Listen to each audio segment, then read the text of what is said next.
પતિવ્રતાના ધર્મની અંદર કેટલી તાકાત છે એની કથા સુખદેવજી મહારાજ રાજા પરીક્ષિતને બતાવે.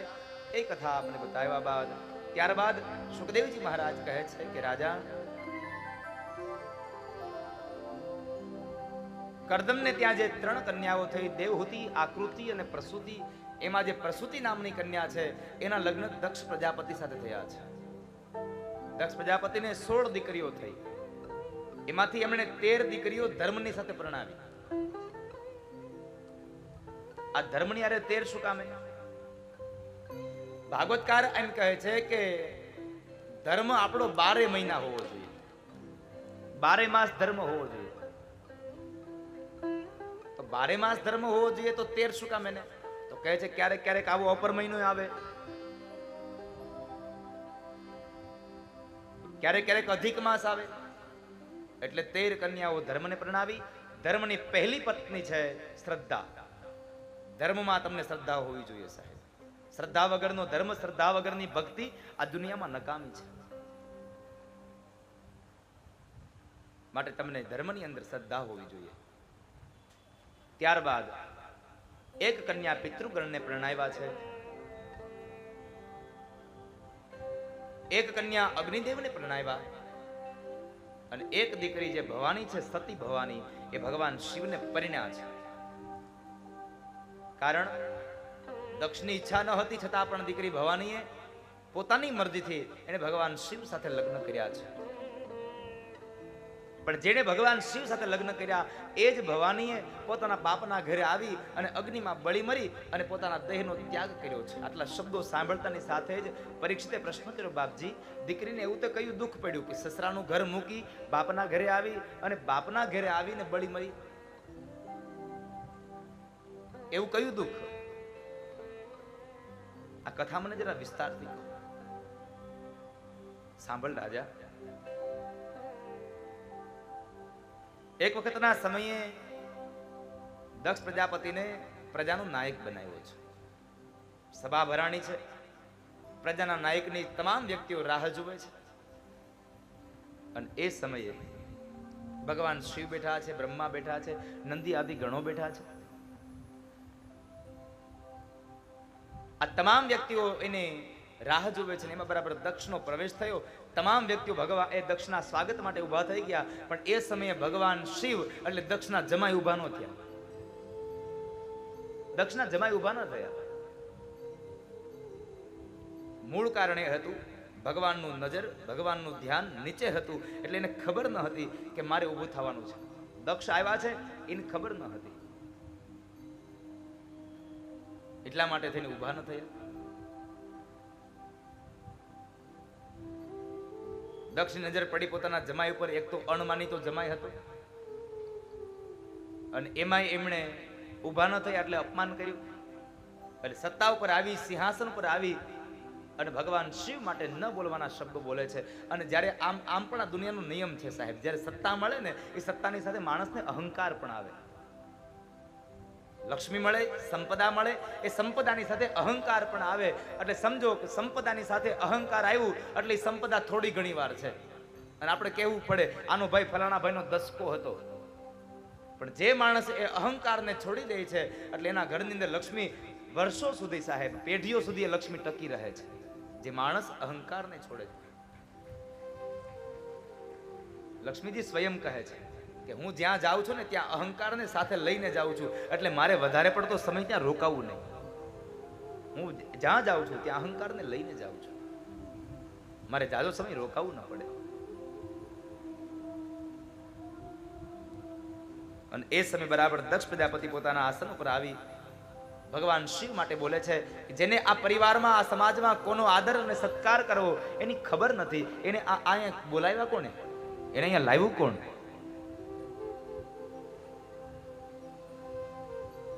એને આમંત્રણ અપાય નહીં. ન બોલવાના શબ્દો ભગવાન શિવ માટે બોલે છે. નંદી આદિ ગણોએ દક્ષને સાવધાન કર્યો પણ ન માન્યો. અને અંતે મેં કરવા લાગ્યો છે જ્યારે. અને માણસને જ્યારે પદ મળે ને ત્યારે હુંનો ફેલાવો કરે. હુંનો ફેલાવો કરવા કરતા સાહેબ તમારી અંદર રહેલો હું છે એને હટાવી દો. જ્યાં સુધી હું નહીં હટે ત્યાં સુધી હરિ નહીં પ્રગટે તમારી અંદર. હું હટે અને હરિ પ્રગટે. હુંનો ફેલાવો કરનારો માણસ. નંદી આદિ ગણોએ એમને સાવધાન કર્યો પણ ન સમજો અને અંતે નંદીએ શ્રાપ આપ્યો કે જા દક્ષ, તું ક્યારનો મે કરે છે ને, માટે હું તને શ્રાપ આપું છું કે તું મે કરવા વાળો બકરાના મોઢા વાળો બનીશ.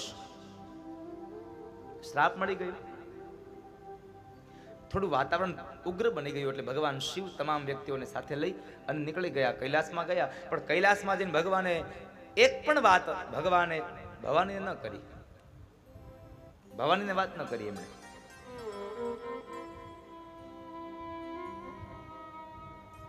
સમય વ્યતીત થવા લાગ્યો અને આ બાજુ દક્ષ પ્રજાપતિએ પેલો વેલો વટ હુકમ બહાર પાડ્યો છે. યજ્ઞાદિ કર્મો થશે, પણ એ યજ્ઞાદિ કર્મોની અંદર તમામ દેવી દેવતાઓને સ્થાન મળશે, પણ શિવને કોઈ સ્થાન નહીં, એનો કોઈ ભાગ નહીં. પેલો અપમાનનો અગ્નિને બાળે છે. એટલે અપમાનનો અગ્નિ જે બાળે છે એ અગ્નિમાંથી એને એ બાળતાના અગ્નિમાં એને એક વિચાર આવ્યો કે લાવ હું શિવનું અપમાન કરું. એટલે ભગવાન શિવનું અપમાન કરવા માટે થઈ અને દક્ષ પ્રજાપતિએ યજ્ઞનું આયોજન કર્યું છે.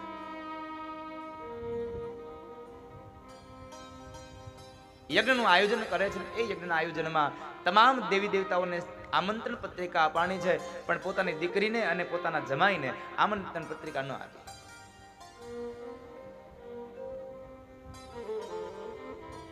યજ્ઞનો દિવસ આવ્યો. બ્રાહ્મણોએ યજ્ઞશાળા તૈયાર કરી છે. યજ્ઞશાળા તૈયાર થઈ. યજ્ઞનો દિવસ આવ્યો. વહેલી સવારમાં બ્રાહ્મણો પૂજા કરાવરાવે છે. દેવતાઓ બધાય પોતપોતાના દિવ્ય વિમાનો લઈને નીકળવાની તૈયારી કરે છે. અને એ સમય બરાબર ભગવાન શિવ કૈલાસની અંદર પોતે વક્તા બન્યા છે અને માં ભવાની પોતે શ્રોતા બન્યા છે. ભગવાન શિવ કથા કરે અને ભવાની કથા સાંભળે છે. એક પછી એક કથાઓ કરે છે. ખૂબ કથાનો રંગ જામ્યો છે અને એમાં બરાબર એક પછી એક વિમાનો ઉપરથી મીંડા નીકળવા. દેવતાઓ કહે છે હાલો જરાક જોતા જઈએ. દક્ષના જમાઈને દીકરી શું કરે છે? આમંત્રણ નથી આપ્યું તો કરે છે શું? જરા જોતા તો જઈએ. એક પછી એક વિમાનો નીકળ્યા છે. એટલે વિમાન જ્યાં નીકળે છે, ભવાનીની નજર વિમાનમાં ગઈ. એટલે ભવાની પ્રશ્ન કર્યો ભગવાન શિવને, પ્રભુ આ બધા વિમાન લઈને દેવતાઓ ક્યાં જાય છે? કોઈ ધર્મસભા છે? આજે કોઈ જગ્યાએ કઈ સભાનું આયોજન છે? ભગવાન શિવ કહે છે ના ભવાની, ક્યાંય સભા નથી. તો પછી આ દેવતાઓ ક્યાં જાય છે? ભગવાન શિવ કહે છે તમારા પિતાશ્રીને ઘરે જાય છે. તમારા પિતાશ્રીને ત્યાં જાય છે. ભવાનીના કાન ચમકા, મારા પિતાશ્રી ત્યાં? મારા પિતા ત્યાં શું કામે? તો કહે છે તમારા પિતાશ્રીને ઘરે આજે યજ્ઞ છે, એટલે યજ્ઞનો ભાગ લેવા માટે થઈ અને આ તમામ દેવી દેવતાઓ ત્યાં જઈ રહ્યા છે. યજ્ઞનો ભાગ લેવા જાય છે. ભવાનીને દુઃખ થયું, મારા બાપની ઘરે યજ્ઞ અને મને ખબર નહીં. ભવાનીને જરા દુઃખ લાગ્યું છે.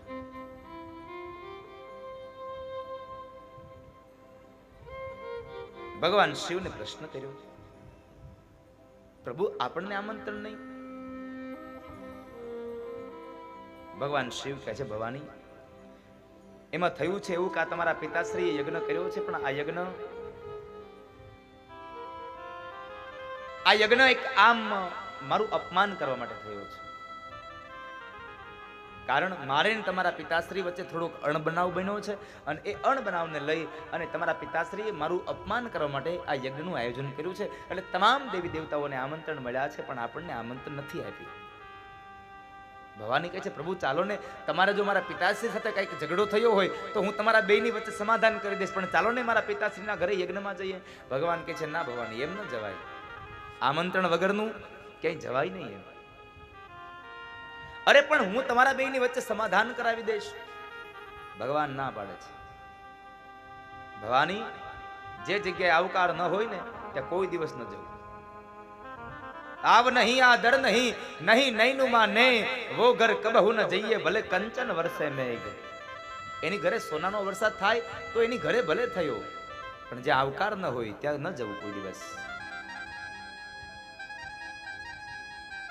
આવકાર વગરનું, સ્નેહ વગરનું શું જવું ત્યાં? એમ ન જવાય ભવાની. ભગવાન શિવે ના કરી. વળી પાછા કથા કહેવાનો પ્રારંભ કર્યો. ભગવાન શિવ કથા કરે છે. ભગવાન શિવ એ કથાને વાંચે છે અને એ સમયે ભવાની હવે અહીંયા બેઠા છે, શરીરથી બેઠા છે, મનથી બાપના ઘરે પહોંચી ગયા. મનથી બાપના ઘરે પહોંચી ગયા.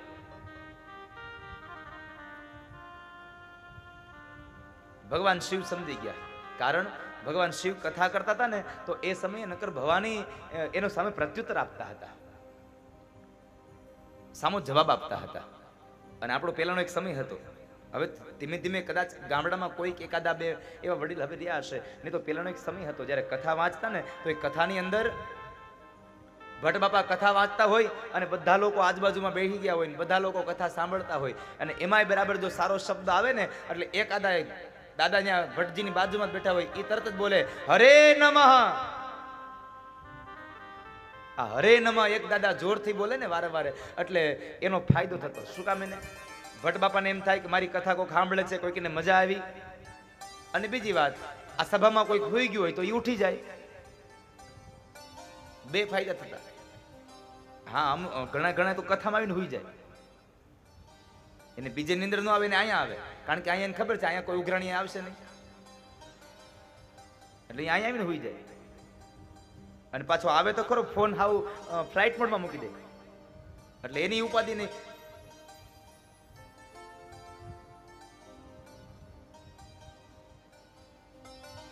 પણ કથામાં આવીને હોઈ ન જવું, કારણ કે કથામાં આવીને હોઈ જાય ને હું થાય એમ તમને કહું. અને તમારી બાજુમાં જો કોઈ હોઈ જાય ને તો જગાડજો.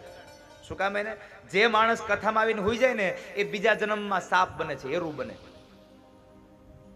આ જન્મમાં જે કથામાં આવી મંડપમાં આવીને હોઈ જાય એ બીજા જન્મમાં સર્પ બને છે. મોટી વાત, જે હોઈ ગયો એની બાજુવાળો જાગતો હોય પણ હોઈ ગયો એને ઉઠાડે નહીં ને તો બાજુવાળો આવતા જન્મમાં મદારી બને પાછો.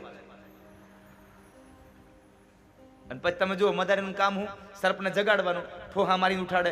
એટલે એ વખતે ઉઠાડવો હોય ને એના કરતા આ વખતે આને ઉઠાડ દે. એ ભાઈ ઊભો થા, તારે સાફ થવું હોય તો બહાર વયો જા, અમારે મદારી નથી થવું, અમારે મદારી નથી બની.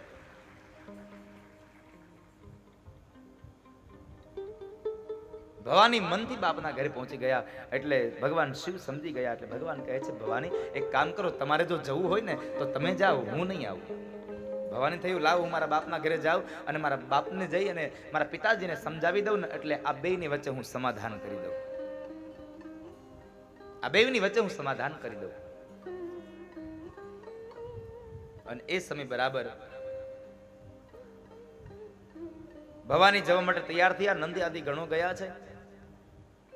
ભવાની ગયા તો ખરા, પણ જેવા યજ્ઞશાળામાં પ્રવેશ કરે, યજ્ઞશાળામાં બાપની નજર ભવાની સામે, દીકરી સામે, અને દીકરીની નજર બાપ સામે ગઈ. આ બેયની નજર એક થઈ ગઈ, પણ બાપ અવળું ફરી ગયું દીકરીને જોઈ. દીકરીને જોઈને અવળું ફરી ગયું. દીકરીને પગ નીચેથી જમીન સરકી ગઈ કે હું બાપના ઘરે આવી, પતિના ઘરેથી ત્યજાઈ અને બાપના ઘરે આવી અને આજ મારો બાપ જો મારાથી મોઢું ફેરવી લે તો હવે હું જાઉં ક્યાં? મારે ક્યાં જવું? ભવાનીને બહુ દુઃખ થયું. કોઈ આવકાર ન આપ્યો, એક પણ વ્યક્તિ એને આવકાર ન આપ્યો. ભવાની એકદમ રડતી આંખોએ દોડતા દોડતા પોતાના મહેલમાં ગયા છે, જ્યાં મહેલના ઓરડાની અંદર માં પ્રસૂતિ બેઠા છે. એ પ્રસૂતિને મળવા માટે જ્યાં દોડે છે ભવાની, એટલે એકદમ દોડતા ગયા અને સામેથી પ્રસૂતિને આવતા જોઈ એ પ્રસૂતિએ પોતાની દીકરી ભવાનીને આવતા ત્યાં જોવે છે. અને એ જ સમયે ભવાની જ્યાં નજીક પહોંચ્યા એટલે કોઈ આવકાર નહોતો આપ્યો. બાપ પણ અવળું ફરી ગયો. પણ એ સમયે માએ કીધું, બેટા ભવાની આવી ગઈ દીકરા. આ દુનિયામાં સાહેબ તમામ વ્યક્તિઓ મોઢું ફેરવી શકે, પણ જન્મ દેનારી માં કોઈ દિવસ પોતાના સંતાનોથી મોઢું ન ફેરવી શકે, પોતાના બાળકોથી મોઢું ન ફેરવી શકે.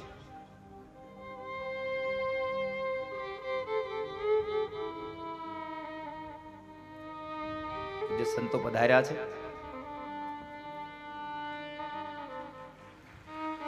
બોલો ગિરનારી મહારાજ કી. 2 મિનિટ ભાવ સે ગાય પછી પ્રસંગ કરો.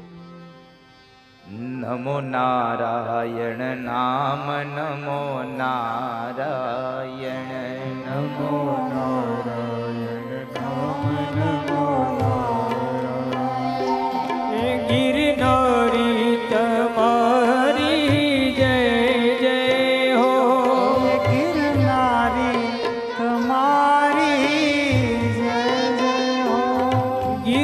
નારી તમારી જય જય હો ગિરનારી તમારી જય જય હો ઓરાયા ને મારા નાથ તમારી જય જય હો રાયા ને અમારા નાથ તમારી જય ગિરનારી તમારી જય જય હો ગિરનારી તમારી જય જય હો ઓરાયા ને મારા નાથ તમારી જય જય હો ઓરા આવો ને અમારા નાથ તમારી જય જય હો ગુરુદેવ તમારી જય જય હો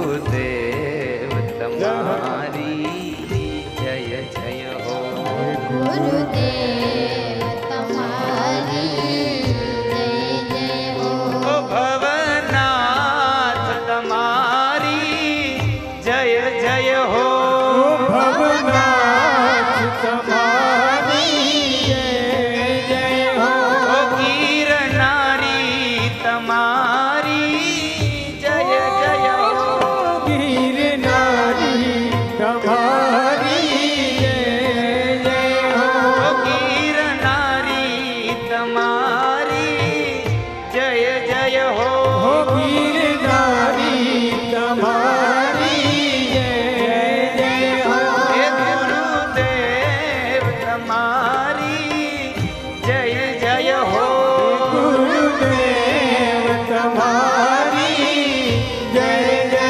હો હે બાપા બજરંગ તમારી જય જય હો હે બાબા બજરંગ તમારી જય જય હો હે બાપા બજરંગ તમારી જય જય હો બાબા બજરંગ તમારી જય જય હો ભવનાથ તમારી જય જય હો ભવનાથ તમારી જય જય હો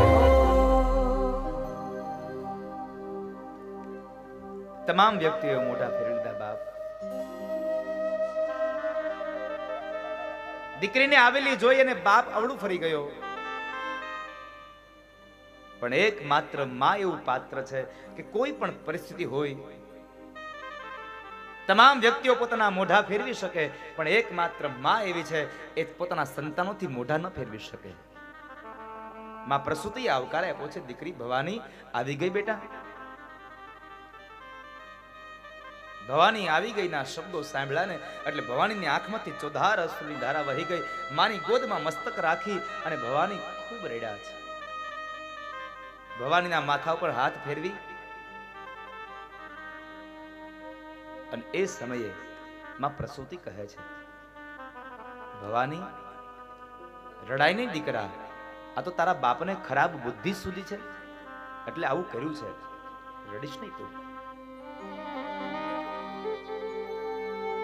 શા માટે રડે છે શાંત થઈ જા સાહેબ આ દુનિયામાં માં એક એવું પાત્ર છે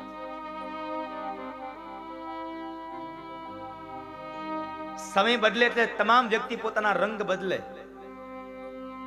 સમય પરિવર્તિત થાય એટલે તમામ વ્યક્તિ પોતાના સ્વભાવમાં પરિવર્તન થઈ શકે પણ એકમાત્ર આ દુનિયાનું એકમાત્ર એક પાત્ર એવું છે ગમે તેવો સમય આવે ગમે તેવું થાય પણ માં કોઈ દી પોતાના દીકરા પ્રત્યેનો કોઈ દિવસ રંગ ન બદલી શકે સાહેબ આ માં એક પોતાનું પાત્ર અડગ હોય છે માં એક અદ્ભુત પાત્ર છે અદ્ભુત ચરિત્ર છે અદ્ભુત ચરિત્ર છે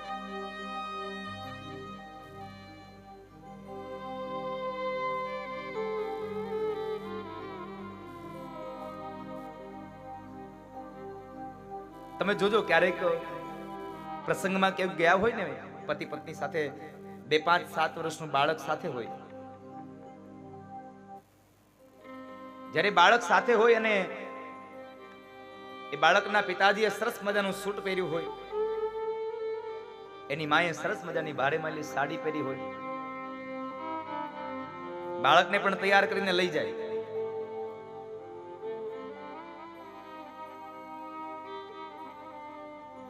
અને એ સમયે બાળકનો પિતાશ્રી એના મહેમાનોની સાથે એના ગ્રુપમાં બેઠો હોય, મા એની સાથે બહેનો સાથે બેઠી હોય, બાળક એની સાથે એ બધાની સાથે બાળકો સાથે રમતું હોય. પછી બને એવું બરાબર કપડા ખરાબ કરે ને એટલે પછી સીધો એના બાપ પાસે દોડીને જાય. અને ત્યારે તમે આ દ્રશ્ય જોજો, જ્યારે એના પિતાશ્રી પાસે જાય ને એટલે શું કહે, છેટો ઉભો રે, મારા કપડા બગાડીશ, તારી માને જઈને કે સાફ કરી દે. નહીં તો એના ખીચામાં સરસ મજાનો રૂમાલ હોય, એ સાફ ન કરી શકે. બાપ સીધો એની મા પાસે મોકલે, એટલે બાળક સીધું દોડતું દોડતું એની મા પાસે આવે ને એટલે મા જોજો એને દૂર નહીં કરે, મા સીધું એને તેડી પોતાની ગોદમાં બેસાડશે અને પોતાના હાથમાં રહેલા રૂમાલથી અથવા તો પોતાના સાડીના છેડાથી એ બાળકનું મોઢું લૂછી દેશે ને, એ બાળકના કપડાને પોતાની સાડીથી ખંખેરી દેશે. કારણ એને બાળક કરતા સાડીની કિંમત વધારે નથી હોતી સાહેબ.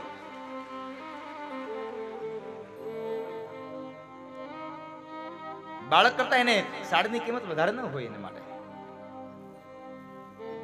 કોઈ પણ પરિસ્થિતિમાં બાળક પ્રત્યેનો ભાવ ન બદલે એ આ દુનિયાની માં છે સાહેબ.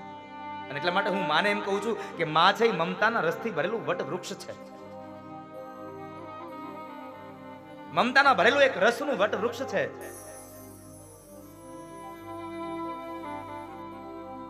વડલાનો જે છાંયો મળે ને એવો છાંયો પીપળાનો ન મળે. ભલે પીપળો પૂજાતો હોય પણ એવો છાંયો ન મળે સાહેબ.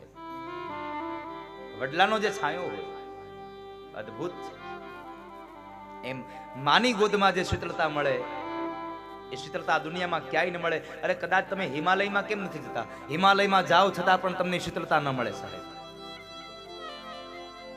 હિમાલયમાં તમને શીતળતા ન જ પ્રાપ્ત થાય.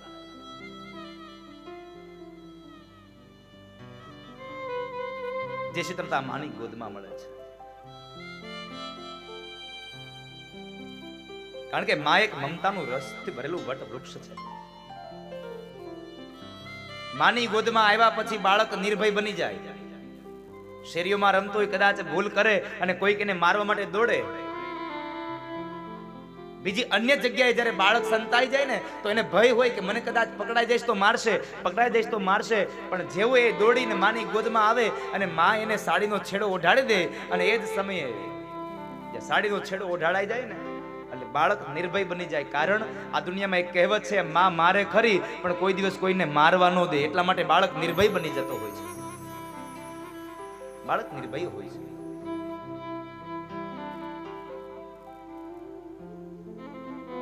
માએ સાંત્વના આપી છે. પણ કરુણા એ છે સાહેબ, આ દુનિયાની અત્યારે કરુણા આ વર્તમાન સમયની કરુણા એ છે કે કળિયુગ આવ્યો છે ને, કળિયુગમાં આ કલિકાલમાં એક માને 4 દીકરા હોય તો એ માં એ 4 દીકરાઓને ઉછેરી મોટા કરી શકે છે, એને ભણાવી ગણાવીને મોટા કરે છે. પણ મહત્વની વાત સાહેબ, કરુણાની વાત એ છે કે 4 દીકરાઓ એની માં જ્યારે વૃદ્ધ બને ત્યારે વૃદ્ધાવસ્થામાં એની લાકડી નથી બનતા ને. મોટી કરુણા છે આ વર્તમાન સમય. બહુ કરુણા છે આ. તમે જુઓ તો ખરા આ ભારત વર્ષમાં, આ ગુજરાતમાં, આ હિન્દુ ધર્મમાં તમે કેટલા કેટલા અહીંયા હવે દીકરાના ઘર બની ગયા, ઘરડા ઘર બની ગયા. આ પશ્ચિમી સંસ્કૃતિનો વાયરો વાઈ ગયો છે. સારી છોકરી મળી જાય, સારી નોકરી મળી જાય, સારું સંતાન થઈ જાય અને 2 પૈસા પાસે થઈ જાય એટલે મા બાપને પછી કાં તો જુદા કરી દે અને કાં તો પછી એને વૃદ્ધાશ્રમમાં મૂકી આવે. અરે સાહેબ, શું બગાડ્યું તમારું આ મા બાપે? તમે એને વૃદ્ધાશ્રમમાં મૂકવા જાઓ છો. ક્યારેક વૃદ્ધાશ્રમની મુલાકાત લેજો, ખબર પડશે શું મા બાપની વ્યથા હોય છે.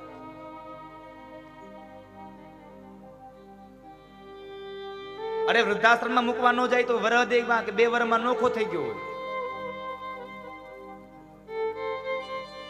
મને આજ દિવસ સુધી જે નથી સમજાતું કે જે મા બાપે 25 વર્ષ સુધી પ્રેમ આપ્યો, એ પ્રેમમાં એવી રીતે કઈ ખોટ આવી કે 2 વર્ષથી આવેલી પત્નીના પ્રેમમાં પાગલ બની અને 25 વર્ષના પ્રેમને ભૂલીને માણસ અળગો થઈ જાય, મા બાપથી નોખો થઈ જાય? એવી કઈ એવો પ્રેમ આપ્યો? મારી યુવાન બહેનોની પ્રાર્થના છે આજે ભાગવતના મહાપંડાલમાં બેઠા છો ને, તો એક સંકલ્પ કરજો.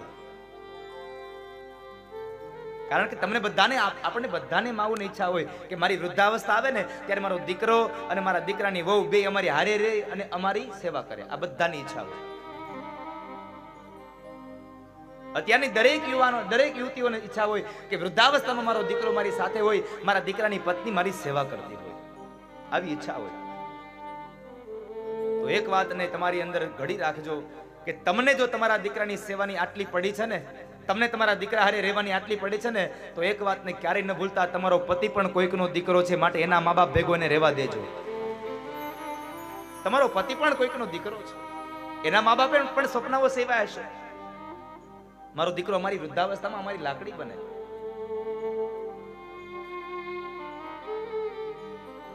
એ વૃદ્ધાવસ્થાની અંદર અમને અમારો સહારો બને. કેટલા કેટલા સપનાઓ સેવ્યા હોય આપણા ઉપર એને.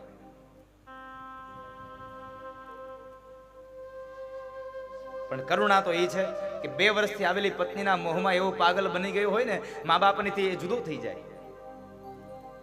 ધૂળ પડીએ જીવનમાં સાહેબ.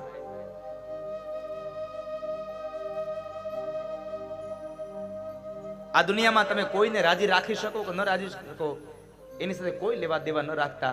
તમારે તમારી જિંદગીમાં સાહેબ જો ખુશ થવું હોય ને, તો તમારા મા બાપને રાજી રાખો. હું છાતી ઠોકીને કહું, તમારા મા બાપ તમારાથી રાજી હશે ને, આખી દુનિયા તમારાથી રાજી રહેશે. તમારા મા બાપ તમારા ઉપર રાજી હોવા જોઈએ. મા ને બાપની સેવાથી માણસ ખૂબ આનંદ પામે છે. મા ને બાપની સેવાથી માણસ પ્રગતિઓને પામે છે. માટે તમે મા બાપને રાજી કરજો. પણ કળિયુગનો સમય છે ને, આ સમયની અંદર ખૂબ માણસનો વર્તન બદલાવ થયો છે. તમારી પાસે પૈસા હશે, નોકરી હશે, સંપદા હશે, પણ એક વાત યાદ રાખજો, તમારા મા બાપ તમારાથી રાજી નહીં હોય ને, તો તમારા માટે કશું જ નથી, કઈ નથી. એમ મેં તો ઘણી જગ્યાએ ગામડાઓમાં ગયો છું ને, ક્યારેક ત્યારે દ્રશ્ય જોયા છે મેં.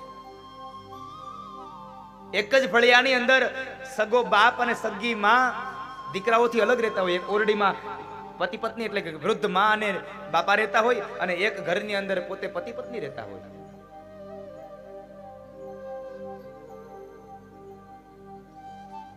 વયોવૃદ્ધ માં એ રસોઈ બનાવતી, આખી કાયા એની થરથર ધ્રુજતી હોય. અને એ સમયે હવે એ ડોશીમાંથી બિચારાથી લાકડીના ટેગા વગર ચલાતું ન હોય ને, એ ડોશીમાં રોટલીનો લોટ બાંધે ને રોટલા કરે અને રોટલા ખાય. શું પેટ ભરાતા હશે સાહેબ? શું પેટ ભરાય એનાથી? મારી આપ સૌ યુવાનોને પ્રાર્થના છે, પત્નીની વાતમાં આવી અને મા બાપથી કોઈ દિવસ ક્યારે અલગા ન થતા, કોઈ દિવસ અલગા ન થતા. જીવનમાં સુખી થવું હોય તો મા બાપની સેવા કરજો. કારણ એક સ્તોત્ર, એક શ્લોક છે, એકમાત્ર સ્તોત્ર છે, એકમાત્ર એક પંક્તિ છે કે ભગવાનને ભજશો તો મા બાપ નહીં મળે, પણ મા બાપને ખરા દિલથી ભજી જુઓ, મા બાપની સેવા કરી જુઓ, ભગવાન તમારી પાસે આવીને ઉભો રહી જશે સાહેબ. પંઢરપુરમાં તમે પુંડલિક મહારાજની જુઓ, એને માની સેવા કરી, ભગવાન ઈટ ઉપર ઉભા રહ્યા. જ્યાં સુધી માની સેવા સંપન્ન ન થઈ ત્યાં સુધી ભગવાને રાહ જોઈ છે. માટે તમે ભગવાન સમાન એ મા બાપની પૂજા કરો. 68 તીર્થ કરવા જવાનો સમય ન મળે ને તો કાંઈ નહીં, પણ ઘરમાં બેઠેલા મા બાપની સેવા કરી લ્યો, 68 તીર્થનું પુણ્ય તમને અહીંયા મળી જશે. 68 તીર્થોનું પુણ્ય તમને અહીંયા મળશે. પુનિત મહારાજ એક પંક્તિમાં બહુ સુંદર વાક્ય લખ્યું છે, લાખો કમાતા હો ભલે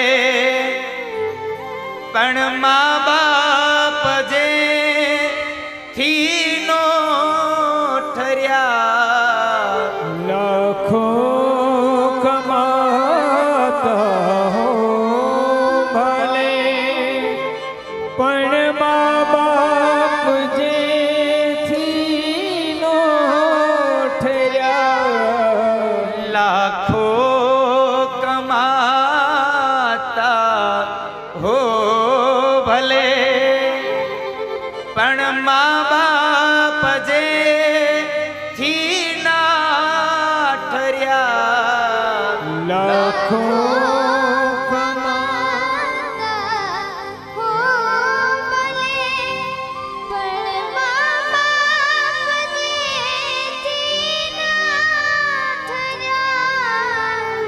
મા બાપ જેથી ન ઠર્યા એ લાખ નહીં પણ રાખ છે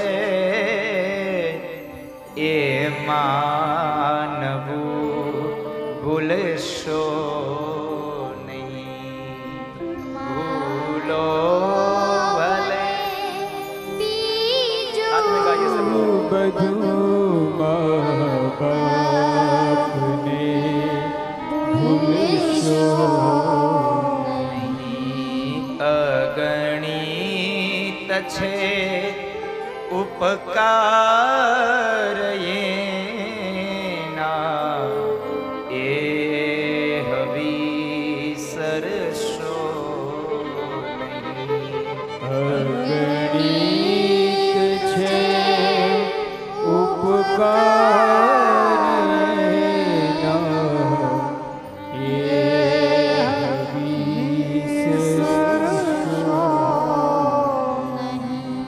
મા બાપને ભૂલશો નહીં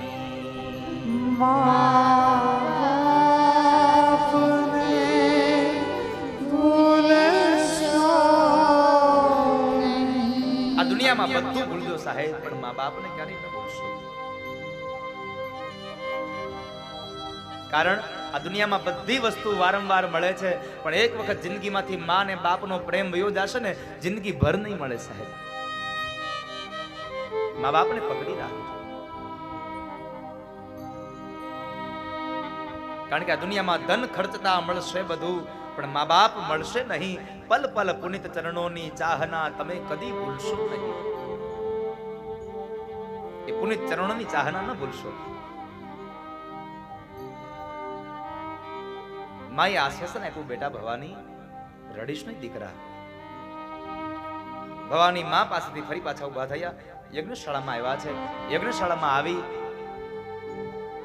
અને એ યજ્ઞશાળામાં જ્યાં નજર કરે છે તો તમામ દેવી દેવતાઓના સ્થાપન રચાયા છે પણ એક પોતાના પતિ ભગવાન શિવનું કોઈ સ્થાપન નથી ભગવાન મહાદેવનું કોઈ સ્થાપન નથી અને એ સમયે ભવાનીને ખૂબ દુઃખ લાગ્યું એટલે ભવાનીએ 13 શ્લોકમાં ભાષણ કરી કહે છે કે હે સભાસદો સાંભળો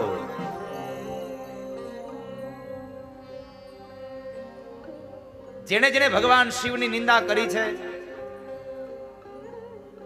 એને શિવ નિંદાનું ફળ મળજો પણ જેણે જેણે નિંદા સાંભળી છે એને પણ નિંદાનું ફળ મળજો આ ભવાનીએ શાપ આપ્યો હતો અને શાપ આ ધરતી પરના તમામ જીવાત્માને લાગ્યો છે નિંદા કરે એને પણ પાપ લાગે છે અને નિંદા સાંભળે એને પણ પાપ લાગે એટલે જીવનમાં નક્કી કરજો કે કોઈની નિંદા કરવી નહીં અને કોઈની નિંદા ક્યારેય સાંભળવી નહીં સાહેબ જિંદગીમાં કોઈ દિવસ કોઈની નિંદા ન કરવી કોઈની નિંદા સાંભળવી નહીં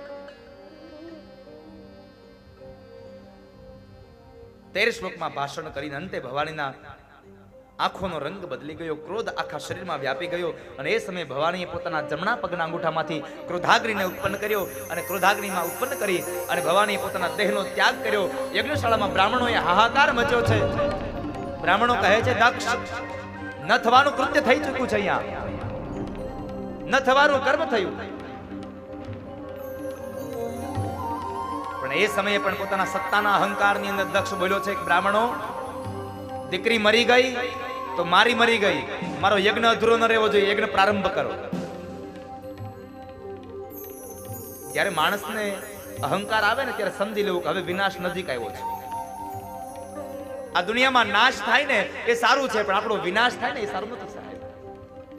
નાશ થાય એ તો સંભવ છે, કારણ કે આ દુનિયાનો નાશ થવાનો, ભગવાને એનો નાશ કરશે, પણ નાશની અંદર આપણો વિનાશ ન થઈ જાય એવું જીવન જીવજો. વિનાશ ન થવો જોઈએ સાહેબ. નાશ ભલે થાય. ભવાનીએ પોતાના દેહનો ત્યાગ કર્યો. નંદી આદિ ગણો ઝઘડો કરવા માટે તૈયાર થયા, પણ એ સમયે ભૃગુ ઋષિએ યજ્ઞશાળામાંથી એક લાકડાને લઈ, સળગતા લાકડું લઈ અને નંદી આદિગણોને ભગાડ્યા છે. નંદી આદિગણો આવી ભગવાન શિવને પ્રાર્થના કરી. પ્રભુ ગજબ થયો. અરે શું થયું નંદી? પ્રભુ, માં ભવાનીએ પોતાના ક્રોધની અંદર આવી અને ક્રોધાગ્નિની અંદર પોતાના દેહનો ત્યાગ કર્યો. ભવાની બળી મર્યા છે. બળી મરણના શબ્દો સાંભળ્યા અને ભગવાન શિવને ક્રોધ વ્યાપી ગયો. આખી આંખો લાલ લાલ થઈ, રૂપડીનો વર્ણ બદલાયો. અને એ સમય ભગવાન પોતાની જટાને ખુલ્લી મૂકે, જટામાંથી એક વાળને તોડી અને પથ્થરની ઉપર પછાડી એમાંથી વીરભદ્રને ઉત્પન્ન કર્યા અને કહે છે કે જાઓ, દક્ષ પ્રજાપતિનો યજ્ઞ ધ્વંસ કરી નાખો. વીરભદ્ર આવ્યા છે. આ બાજુ ભગવાન શિવ ક્રોધને લઈ અને ઉત્તરથી દક્ષિણ, દક્ષિણથી ઉત્તર થઈ રહ્યા છે. આખા શરીરમાં ક્રોધ વ્યાપી ચૂક્યો છે. જ્યારે ક્રોધ વ્યાપી ગયો, વીરભદ્રએ આવી યજ્ઞશાળાની અંદર તમામ સામગ્રીઓને છિન્ન ભિન્ન કરી નાખી. યજ્ઞશાળાની સામગ્રીઓ છિન્ન ભિન્ન થઈ. કેટલાય ઋષિ મુનિઓની દાઢી ખેંચી, કેટલાય ઋષિ મુનિના કપાળ ફોડ્યા, કેટલાયના હાથ તોડ્યા, કેટલાયના દાંત કાઢી નાખ્યા. અને વીરભદ્રએ આવેશમાં આવી અને દક્ષ પ્રજાપતિનું મસ્તક ઉતારી લઈ અને યજ્ઞમાં હોમી દીધું. યજ્ઞનો ધ્વંસ કર્યો છે. હાહાકાર મચી ગયો. દેવતાઓ દોડવા લાગ્યા છે. આ બાજુ ભગવાન શિવે આવી ભવાનીનું શબ લઈ અને ઉત્તરથી દક્ષિણ, દક્ષિણથી ઉત્તર થઈ રહ્યા છે.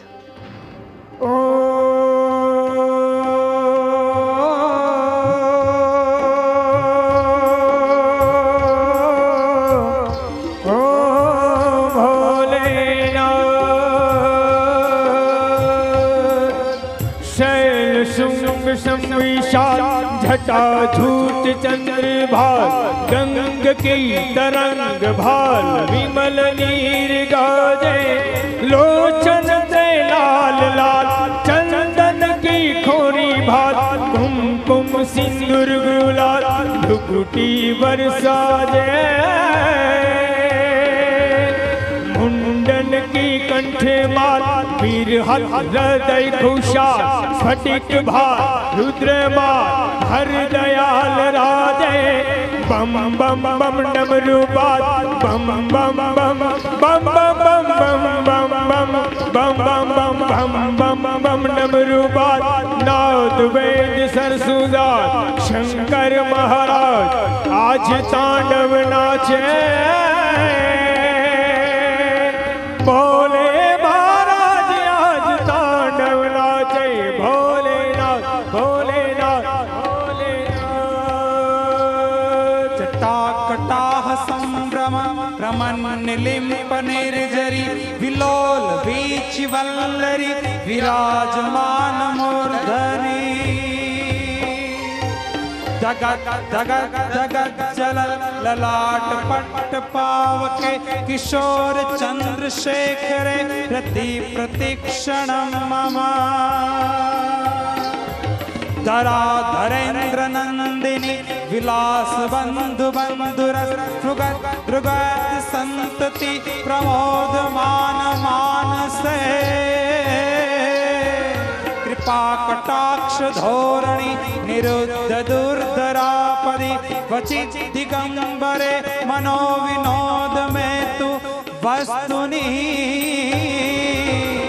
विनोद में तु वस्तुनि। દેવતાઓ દર દર ભટકી રહ્યા છે. ભગવાન બ્રહ્માની પાસે આવ્યા છે. બ્રહ્માજીની પ્રાર્થના કરી, હે બ્રહ્મા, અમને બચાવી લ્યો. બ્રહ્મા જુએ છે તો કોઈકના કપાળમાંથી લોહી નીકળે, કોઈકની દાઢીઓમાંથી લોહી નીકળે છે, કોઈકના મોઢામાંથી લોહી નીકળે છે. ભગવાન બ્રહ્માએ પ્રશ્ન કર્યો, દેવતાઓ આ શું છે બધું? પ્રભુ આપ અમને બચાવી લો. કેમ? તો કહે છે ભગવાન શિવનો મોકલેલો વીરભદ્ર અમારી પાછળ આવે છે, અમને મારી નાખશે. પણ શું થયું? કહે છે કે દક્ષ પ્રજાપતિને ત્યાં યજ્ઞ હતો અને યજ્ઞમાં ભગવાન શિવને આમંત્રણ મળ્યું અને એ સમયે શિવના પત્ની ભવાનીએ પોતાના દેહનો ત્યાગ કર્યો અને ભગવાન શિવનો મોકલેલો આ વીરભદ્ર આવી અને યજ્ઞનો ધ્વંસ કર્યો છે. દક્ષ પ્રજાપતિનું મસ્તક ઉતારી લીધું છે, યજ્ઞમાં હોમી દીધું છે અને હવે અમને મારી નાખશે, અમને બચાવી દો. ભગવાન શિવ કહે છે, ભગવાન બ્રહ્મા કહે છે તમે જ્ઞાતા શું કામે? તો કહે છે આમંત્રણ પત્રિકા હતી. ભગવાન બ્રહ્મા કહે છે આમંત્રણ તો મને હતું, છે મારો દીકરો, તોય હું ન આવ્યો. ખબર ન પડે જ્યાં દેવોનો દેવ મહાદેવ ન હોય ત્યાં આપણાથી ન જવાય. જે જગ્યાએ બાપ ન જતા હોય તો ત્યાં દીકરાએ ન જવું જોઈએ. બાપના ચીલે ચાલો, પણ સારો ચીલો પડ્યો હોય તો.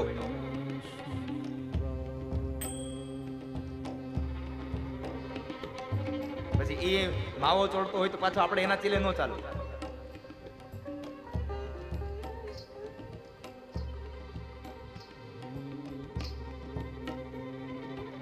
બ્રહ્મા કહે છે હું ન બતાવી શકું, ભગવાન વિષ્ણુને મળો. બ્રહ્માને સાથે લઈ ભગવાન વિષ્ણુ પાસે ગયા. ભગવાન વિષ્ણુ પાસે ગયા, ભગવાન વિષ્ણુને પ્રાર્થના કરી. ભગવાન વિષ્ણુ ના પાડે છે, હું ન બચાવી શકું. એક કામ કરો, ભગવાન શિવ પાસે જાઓ. દેવતાઓએ સ્પષ્ટ ના પાડી દીધી, અમે ન જઈએ. કારણ ત્યાં જઈએ ને કદાચ ભગવાનનું ત્રીજું લોચન ખુલી જાય તો અમે તો બળીને ભસ્મ થઈ જઈએ. આપ ચાલો. ભગવાન નારાયણ અને ભગવાન બ્રહ્માની આગેવાનીમાં ભગવાન શિવ પાસે આવ્યા છે.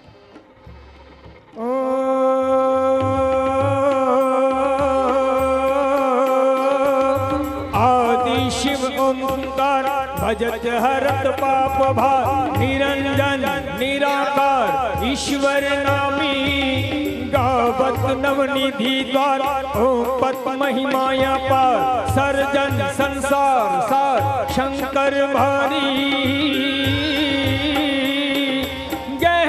शिरवदत ताप हरत जल तरन उमया अर्धांग अंग कैफ आहारी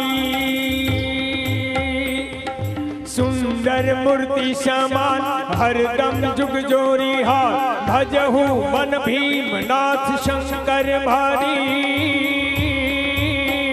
भोलेनाथ भोलेनाथ भोले. દેવતાઓ આવી ભગવાનની સ્તુતિ કરે છે. ભગવાન હે મહાદેવ, હે શિવ, આપ શાંત થાઓ. ભગવાન શિવનો ક્રોધ શાંત ન થાય. અને એ સમયે ભગવાન વિષ્ણુએ પોતાના કર કમળમાંથી જે સુદર્શન ચક્ર હતું એ સુદર્શન ચક્રને વહેતું કર્યું. ભગવાન શિવના ખભા ઉપર જે ભવાનીનું શબ છે એ ભવાનીના શબના ટુકડા કર્યા, 52 ટુકડાઓ કર્યા અને એ 52 ટુકડાઓ જ્યાં જ્યાં પડ્યા ત્યાં શક્તિપીઠોની સ્થાપના થઈ છે. શક્તિપીઠની સ્થાપના થઈ. આજ પણ એ શક્તિપીઠોમાં માં આદ્ય શક્તિ જગદંબાની ઉપાસના થઈ રહી છે. એ જગદંબાઓની પૂજા થાય છે. ભગવાન શિવના ક્રોધને શાંત કર્યો, શાંત થયા. વીરભદ્રને શાંત કરવાની સ્તુતિ કરી, વીરભદ્ર પણ શાંત થયા. અને એ સમયે ભગવાન વિષ્ણુ કહે છે કે હે નાથ, હે ભગવાન શિવ, તમે દક્ષને સજીવન કરો. દક્ષને સજીવન કરવાની વાત આવી. અને એ સમયે નંદીનો જે શાપ છે એ સત્ય થાય એટલા માટે બકરાનું મસ્તક ઉતારી લઈ અને દક્ષના ધડ સાથે જોડ્યું, પ્રાણ પૂર્યો, પ્રાણ પુરાયો. અને જ્યાં સામે નજર ખોલે તો સામે ભગવાન શિવ છે. એકદમ ઊભો થયો અને ભગવાન શિવની સ્તુતિ કરવા ગયો. નમામિ શમેશા નિર્વાણ રૂપમ વિભુમ વ્યાપકમ બ્રહ્મ વેદ સ્વરૂપમ નિજમ નિર્ગુણમ નિર્વિકલ્પમ નિરીહમ चिदाकाशमाकाश वासं भजेऽहं न जानामि योगं जपं नैव पूजा न तोऽहं सदा सर्वदा शम्भुतुभ्यं जराजन्म दुःखो गतातप्य मानो प्रभो पाहि यापन नमामि शंभो। દિવ્ય ગાથાએ વર્ણવી ભગવાન શિવની પ્રાર્થના કરી. ભગવાન શિવની પ્રાર્થના કરવા ગયો પણ ભગવાન શિવની પ્રાર્થના ન કરી શક્યો. કારણ મોઢું બકરાનું આવી ગયું છે. જ્યારે જીભ હતી ત્યારે એમણે ભગવાનની નિંદા કરી અને જ્યારે જીભ નથી, જ્યારે વાચા નથી ત્યારે ભગવાનની સ્તુતિ કરવા ગયો. આપણું પણ આવું જ છે સાહેબ. જ્યારે સમય હોય ને ત્યારે એને આપણે આમ દર દર ભટકતા હોઈએ અને આપણો સમય વયો જાય ને પછી આપણે ત્યાં જતા હોઈએ છીએ. આ મનુષ્ય અવતાર આવ્યો છે. આ મનુષ્ય અવતારની અંદર આપણે સત્કર્મ કરવાનો અવસર આવ્યો છે. આ મનુષ્ય અવતાર આપણને ભગવાન એટલા માટે આપ્યો છે કે 84 લાખમાં તે જેટલા પણ ખરાબ કામ કર્યા ને એ ખરાબ કામને ધોવા માટેનો એકમાત્ર અવસર એટલે આ મનુષ્ય અવતાર. આ મનુષ્ય અવતારમાં તું ભગવાનને ચાહી લે, ભગવાનની તું યજન કરી લે, ભગવાનનું તું પૂજા કરી લે, જેથી કરી અને તારું સર્વસ્વ ભૂલી અને તું કોઈક ભગવાનનો બની જા, ભગવાનની અંદર ભળી જા સાહેબ. તારું સર્વસ્વ ભૂલી જા. જ્યારે માણસ સર્વસ્વ ભૂલે ને ત્યારે જ ભગવાન પામી શકે છે, ત્યારે જ ભગવાનની અંદર એ પ્રેમની ઝાંખી થઈ શકે. પ્રેમને મેળવવા માટેનું એક સાધન તો સૌથી પહેલો એક માર્ગ એટલે પોતાના સર્વસ્વને ભૂલી જવો સાહેબ, પોતાની જાતને ભૂલી જવી ઈશ્વર માટે. અને જાતને ભૂલી ગયા હતા મેવાડના મીરાબાઈ. મેવાડના મીરાબાઈ પોતાની જાતને ભૂલી ગયા હતા, પોતાના તનને ભૂલી ગયા હતા કે જ્યારે અંતિમ સમયે મેવાડથી બ્રાહ્મણ લેવા આવે દ્વારિકાની અંદર, મીરાબાઈ ચાલો મેવાડ. મીરા કહે છે ભૂદેવ હવે તો જેટલા આ ખોળિયામાં પ્રાણ લેવાના બાકી છે ને, જેટલા શ્વાસ લેવાના છે ને એ શ્વાસ હવે દ્વારિકાની ધરતીમાં લેવાશે, દ્વારિકાની બહાર નહીં આવું. કારણ મેં પ્રતિજ્ઞા કરી છે, મેં પ્રતિજ્ઞા કરી છે કે મારા જેટલા શ્વાસ રહ્યા એટલા શ્વાસ હવે હું દ્વારિકામાં લઈશ.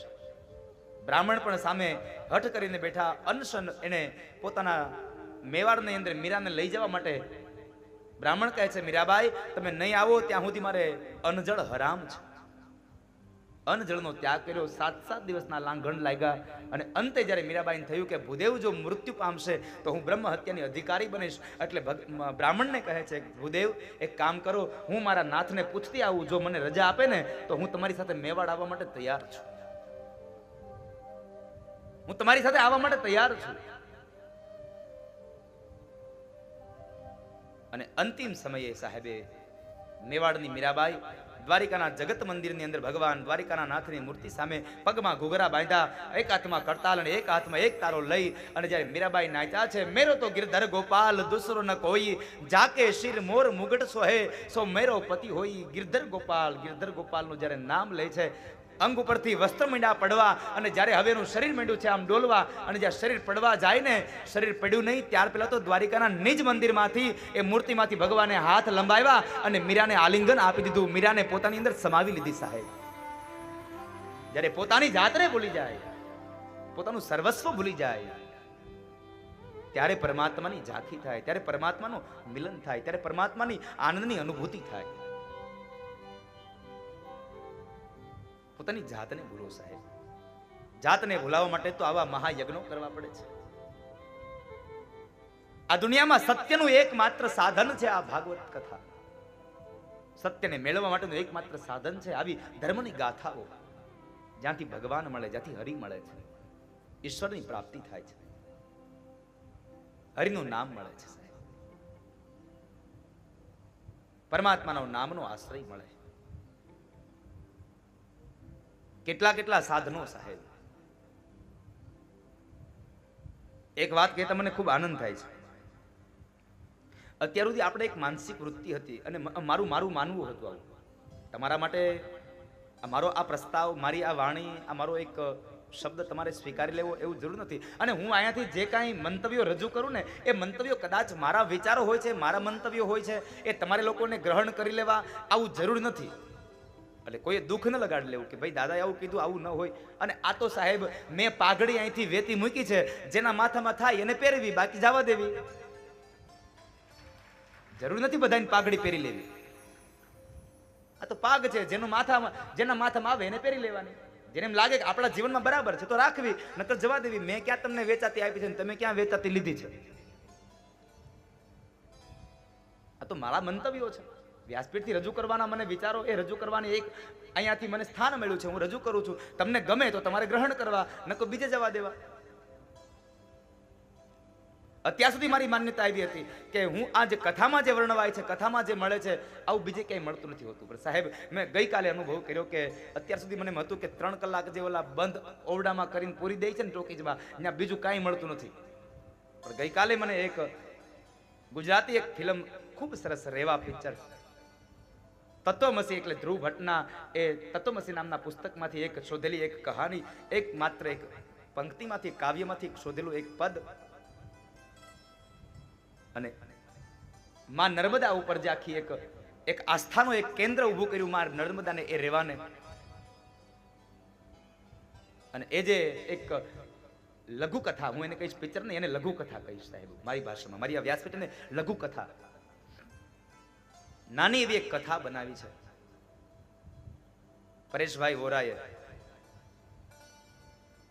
પણ એ બહુ દિવ્ય બનાવી, મને ગઈકાલે ગમ્યું છે સાહેબ. અને હું તો તમને એક પ્રાર્થના કરું, જો તમે મારી વાત માનો તો, જો જીવન સમય મળે ને તો એકવાર આ રેવા પિક્ચરને જોજો તમે, આ લઘુ કથાને એકવાર તમે માણજો, તમને ખૂબ મજા આવશે સાહેબ. કારણ કે એમાં તમારા અંદરથી રહેલા જેટલા પણ અંધશ્રદ્ધા છે, જેટલા પણ કુરિવાજો છે, એમાંથી તમને નીકળી જશે. તમારા મનમાંથી કોઈ શંકાના ઓહળ નીકળી જશે સાહેબ, શંકાઓ નીકળી જશે.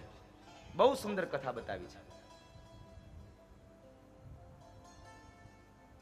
1 વાગ્યા સુધી કથા કરીને 5 વાગ્યા સુધી ફિલ્મ જોઈ,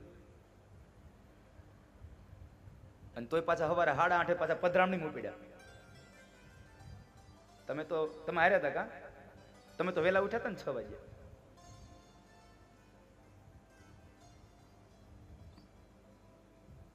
પણ એ ભલે 5 વાગ્યા સુધી જોયું, પણ હું સાચે કહું થાક નથી લાગ્યો એનો મને એમાં. કારણ કે ખૂબ જાણવા જેવું હતું સાહેબ ગઈકાલે મને. એટલે એક ગમ્યું છે ને, એ ચેતનભાઈ ધાનાણી પણ અહીંયા ઉપસ્થિત છે, જેના એમણે એમાં પોતે અભિનય આપ્યો છે. એકવાર એને બધાને તાળીઓથી વધાવો સાહેબ, ખૂબ ખુશ રહો. આજે એક પંક્તિને આ તત્વમસીમાંથી આપ્યું છે સાહેબ. સર્વસ્વને ભૂલી અને ઈશ્વરની પ્રાપ્તિ થાય છે.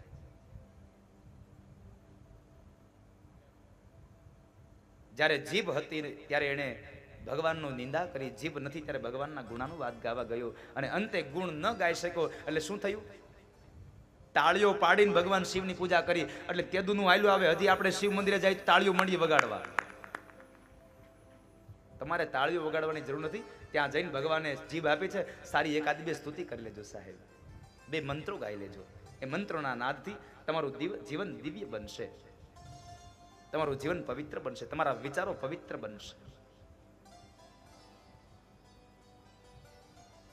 દક્ષ પ્રજાપતિનો યજ્ઞ ફરી પાછો સંપન્ન કરાયો, એ યજ્ઞની વાત બતાવી. આ કથા ધર્મ પ્રકરણની કથા એ કહે છે કે તમને જ્યારે સત્તા મળે છે તો સત્તાનો ક્યારેય દુરુપયોગ ન કરશો. તમને કોઈ પદ મળે તો પદનો ક્યારેય દુરુપયોગ ન કરશો. તમારો સમય આવે તો સમયનો ક્યારેય દુરુપયોગ ન કરો. સમયનો સદુપયોગ કરી અને જીવનને ધન્ય બનાવો બાપ. કારણ આ વખતે માણસ બનાવ્યા છે, હવે કોને ખબર આવતા વખતે માણસ બનાવે ન બનાવે, શું ખબર. પુષ્ટિ સંપ્રદાય કહે છે, બહુ સરસ મજાની પદ આપ્યું છે.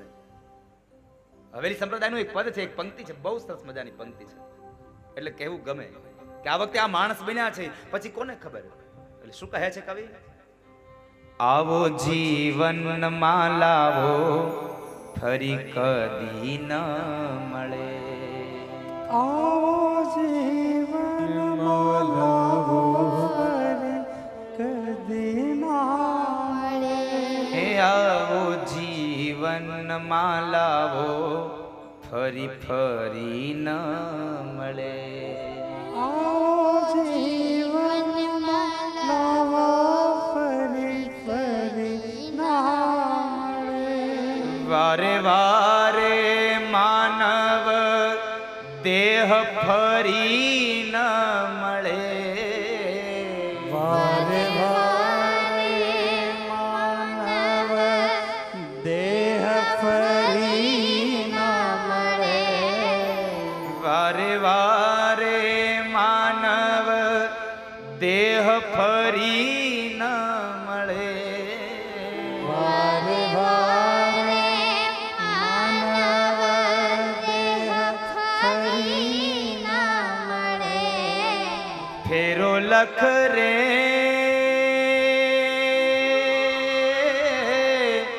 હો, ફેરો લખ રે 84 નો મારો રે ફળે મને મોહન વળે. મારા ઘટમાં બિરાજતા શ્રીનાથજી યમુનાજી મહાપ્રભુજી. હે મારા ઘટમાં ઘટમાં મારા ઘટમાં બિરાજતા શ્રીનાથજી યમુનાજી મહાપ્રભુજી. મારા ઘટમાં બિરાજતા શ્રીનાથજી યમુનાજી મહાપ્રભુ. આવો જીવનમાં વારંવાર લાવો ન મળે સાહેબ. આ મનુષ્ય અવતાર મળ્યો છે. વારે વારે અહીંયા તો કોને ખબર આવો અવસર મળે ન મળે. એક અવસર એવો ફરી પાછી એક જાહેરાત મારે આપને કરવી છે. આવતીકાલ તારીખ 19/5/2018 અને આમ પણ આવતીકાલનો દિવસ આપણા માટે તો બહુ શ્રેષ્ઠ છે, કારણ કે કાલે 3 ભગવાનના પ્રાગટ્ય થશે. વામન અવતારનું ચરિત્રની કથા, ભગવાન રામ મર્યાદા પુરુષોત્તમ રામનું પ્રાગટ્ય થશે અને રાત્રે કાલ 12 વાગે હે ને નંદ ઘરે આનંદ ભયો ને જય કનૈયા. કાલે શનિવારની રાત છે અને નંદ ઉત્સવનો એ ને એ અનેરો આનંદ છે.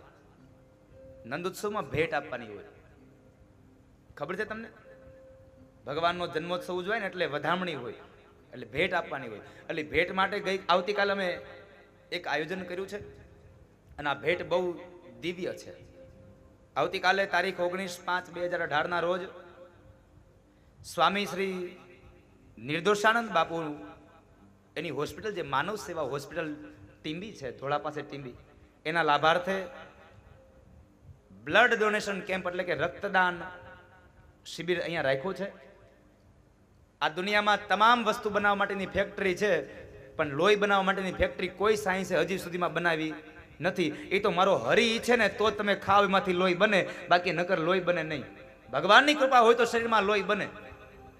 એટલે જો ભગવાને તમને તંદુરસ્તી આપી હોય ને તો આવતીકાલે બ્લડ ડોનેશન કેમ્પ છે અને સૌ લોકો આ બ્લડ ડોનેશન કેમ્પમાં તમે બધાએ રક્તદાન કરો, કારણ કે તમારા શરીરમાંથી નીકળેલી એક બોટલ લોહી કોઈકની જિંદગીને બચાવી લેતું હશે, કોઈકનો પરિવાર વિખાતો અટકી જશે ને તો એ પરિવારની તમને ખૂબ બધી એવી દુઆઓ મળશે, તમારો પરિવાર રાજી થશે. માટે આવતીકાલે બ્લડ ડોનેશન દેજો. ભાઈઓ તો બધા આપતા જ હોય છે. આ બાજુ કહેવત હોય છે લોહી પીવાની, તમે કાલે લોહી દેજો, ભલે પીવો, પણ કાલે તમે હોતે થોડું થોડું લોહી દેજો. અમારો સંકલ્પ છે કે આવતીકાલે જો થાય તો 1100 બોટલ કરવી છે. તમારો તો 1000નો છે, પણ મારો એમ છે કે 1100 બોટલ કાલે થાય. તો મારી આપને સૌને એક નમ્ર નિવેદન છે કે આવતીકાલે મારો સંકલ્પ 11નો છે, 1100 બોટલનો, તો તમે 1111 બોટલ કરી દો ને. આવી પ્રાર્થના સાથે હું આપ સૌને વિનંતી કરી રહ્યો છું કે 1111 બોટલ કાલે થવી જોઈએ. કેટલા જણા કાલે લોહી દેવા માટે તૈયાર છે?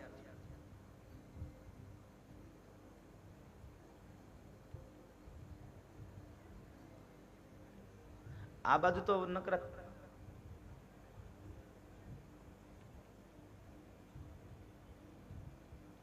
કઈ વાંધો નહીં. કાલ સવારે તમે જરા નિર્ણય કરી લેજો.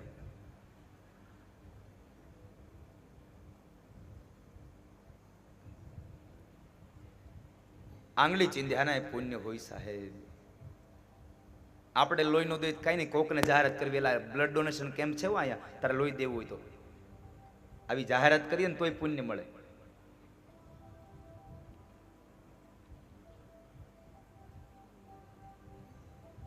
ધર્મ પ્રકરણની કથાનો એકમાત્ર ઉદ્દેશ હતો કે જીવનમાં ક્યારેય અહંકાર ન કરશો, કારણ અહંકારી માણસનું હંમેશા પતન હોય છે.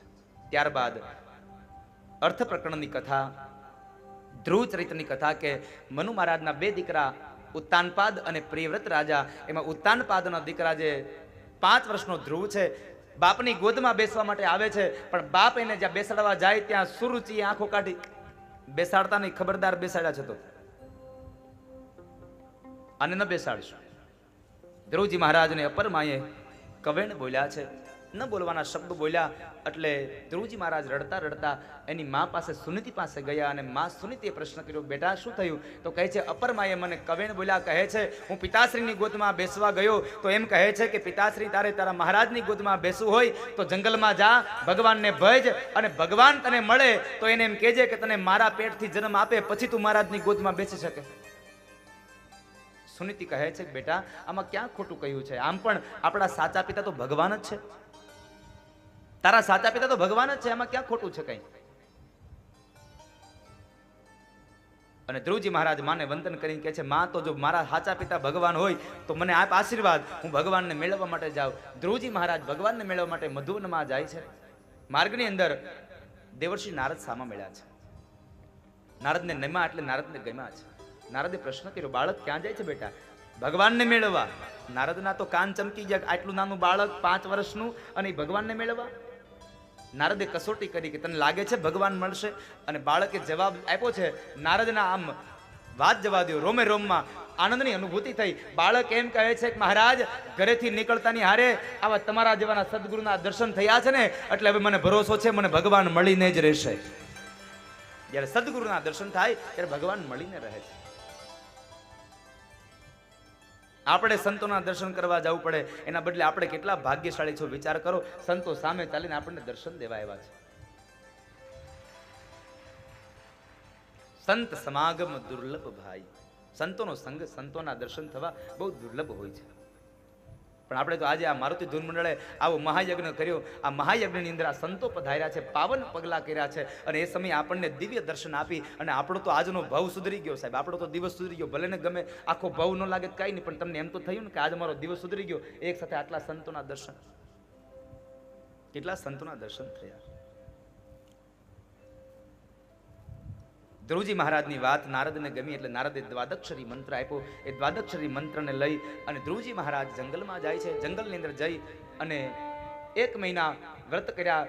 1 મહિનો જે વ્રત કર્યો એ કંદમૂળ ખાધા છે, ફળ ફળાદી ખાઈને વ્રત કર્યા. ત્યાર પછીના મહિને 6 દિવસ સુધી ભગવાનનું યજન કરે. 6ઠા દિવસે, માત્ર 6ઠા દિવસ સુધી યજન કરીને 6ઠા દિવસે તૃણપત્રો ખાય. ત્યાર પછીના મહિને 9 દિવસ સુધી ભગવાનનું યજન કરે. 9મે દિવસે માત્ર જલપાન કરે. ત્યાર પછીના મહિને 12 દિવસ સુધી ભગવાનનું યજન કરે. 12મા દિવસે માત્ર વાયુ ભક્ષણ કરે. અને ત્યાર પછીના મહિને તો શ્વાસ લેવાની પણ એને ક્રિયાઓ બંધ કરી. જીત શ્વાસો નૃપાત્મજ, પોતાના શ્વાસને જેને જીતી લીધા છે. જીત શ્વાસો નૃપાત્મજ, પોતાના શ્વાસને જીતનારો માણસ એ ધ્રુવ. અને ધ્રુવજી મહારાજની પ્રાર્થનાને લઈ ભગવાન પ્રસન્ન થયા. અને ભગવાન આવી અને ચતુર્ભુજ નારાયણ આવ્યા અને હૃદયસ્થ દર્શન આપ્યા. હૃદયમાં દર્શન આપ્યા બાદ ભગવાને પોતાનું રૂપ અંતર ધ્યાન કર્યું. એટલે આકુળ વ્યાકુળ થઈ અને ધ્રુવજી મહારાજ બોલ્યા છે, ક્યાં ગયા ભગવાન, ક્યાં ગયા? અને જે આંખ ખોલે છે તો જે બંધ આંખમાં ભગવાન દેખાયા હતા એ જ ભગવાન સામે ઊભા છે, ચતુર્ભુજ નારાયણ. અને ચતુર્ભુજ નારાયણના ચરણારવિંદમાં 5 વર્ષનો ધ્રુવ ભગવાનને દંડવત નમસ્કાર કરે છે, ભગવાનને વંદન કર્યા છે. મેં સવારના સત્રમાં વાત કરી હતી, ખબર છે? ભગવાન પાસે કોઈથી માગવું નહીં. માગવાથી મળે એના કરતા ભગવાન સામેથી આપે ને એ કંઈક વિશેષ પ્રમાણમાં હોય છે. અને માગો નહીં ને એટલે ભગવાન તમને જેકપોટ આપી દે. હવે જુઓ તમે અહીંયા ધ્રુવજી મહારાજનો એ ચરિત્ર. ભગવાન પાસે કદી ન માગવું. ભગવાન કો ચાહો લેકિન ભગવાન સે કુછ ન ચાહો. તમે ભગવાનને ચાહો, ભગવાનથી કશું ન ચાહો. ભગવાનની સ્તુતિ કરી એટલે ભગવાનને કહે છે, પ્રભુ આપની કૃપાથી હું બોલી શકું, આપની કૃપાથી હું ચાલી શકું, આપની કૃપાથી મારું જીવન વ્યસ્ત રહે છે, મારું જીવન ચાલી શકે છે. ભગવાન કહે છે, બાળક માગ શું આપું?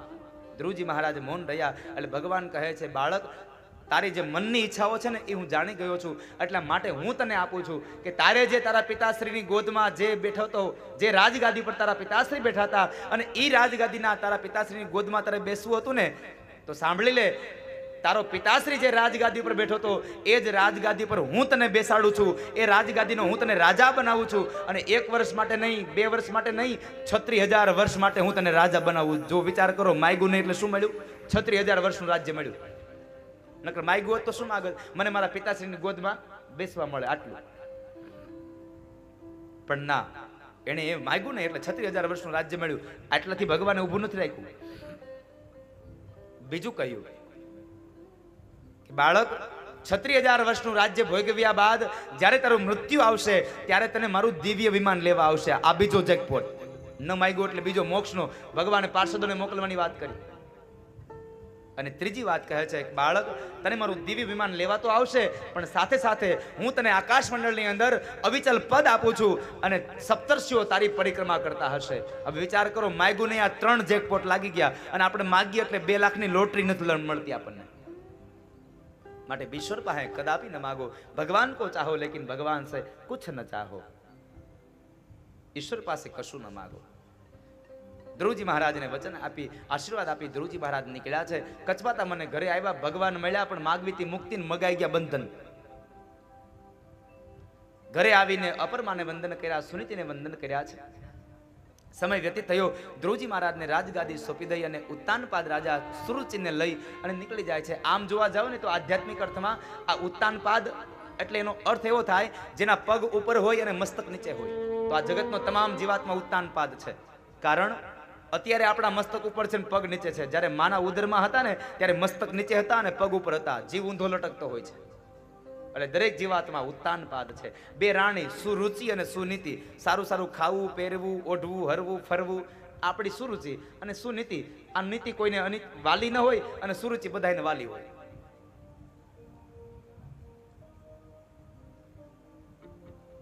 સુરુચિને સાથે લઈ, સુનીતિને સાથે લઈ અને ઉત્તાનપાદ રાજા તીર્થયાત્રામાં નીકળી જાય છે.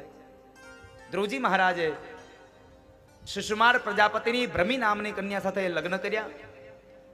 36,000 વર્ષનું રાજ્ય કર્યું. ભગવાને રાજા એટલા માટે બનાવ્યો કે યથા રાજા તથા પ્રજા. જેવો રાજા હોય એવી પ્રજા હોય, એટલા માટે રાજા બનાવ્યો. અને જ્યારે પોતાનો અંતકાળ આવ્યો ત્યારે ઋષિકેશમાં સર્ગાશ્રમ પાસે ગંગાના કિનારે ગયા છે. પણ ત્યાં ખળખળ વહેતા વહેણને લઈ અને ધ્રુવજી મહારાજ ઊભા થયા. અને એ સમયે ગંગા પ્રગટ થયા અને કહે છે, ગંગા કહે છે, ભક્તરાજ ક્યાં ચાલ્યા? તો કહે છે, ગંગા, તારા વેણનો અવાજ બહુ આવે છે ને, એટલે મને તપમાં ધ્યાન નથી લાગતું, એટલે હું જ્યાં શાંત વાતાવરણ હશે ત્યાં જઈશ. ગંગાજી કહે છે, ભક્તરાજ, તમે જો કિનારો છોડીને જાઓ ને તો મારું મહાત્મય ઘટી જાય. તમારે ક્યાંય નથી જવું, હું મારા વેણને શાંત કરું છું. અને એ જગ્યાએ ઋષિકેશમાં સ્વર્ગાશ્રમ છે. એ સ્વર્ગાશ્રમના આજુબાજુના કિનારાઓમાં ગંગાજી એકદમ શાંત વહે છે. ધ્રુવજી મહારાજે યજ્ઞ કર્યું અને અંત સમય જ્યારે પાર્ષદો લેવા આવે ત્યારે ધ્રુવજી મહારાજ મૃત્યુને પગથિયું બનાવી અને વિમાનમાં બેઠા છે. વિમાન ઉડ્યું અને બરાબર ધ્રુવજી રડ્યા.